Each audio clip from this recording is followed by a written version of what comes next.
The old shadows are gone. With his own blood, Christ entered the true sanctuary, securing our eternal redemption once and for all. Faith is the eyes of the soul. From Noah to Abraham, the heroes of old saw the invisible and trusted the impossible. You are not running alone. Surrounded by a cloud of witnesses, shed every weight and fix your eyes on Jesus, the prize at the end of the race. The fire doesn't destroy the gold, it proves it. Count every trial as joy, for the heat is producing a steadfastness that cannot be shaken. Don't just listen, act.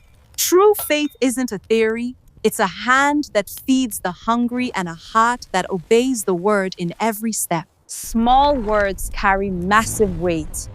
Tame the tongue, for the same mouth that praises God should never be used to kindle the fires of destruction. You have been born again to a living hope. Though the world fades, your inheritance is kept in heaven, untouched by death or decay. You are a royal priesthood, a holy nation.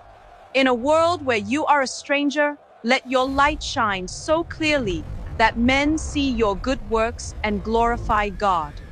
Give him your heavy burdens, for he cares for you. Stand firm against the enemy, knowing the chief shepherd is coming with a crown that never fades.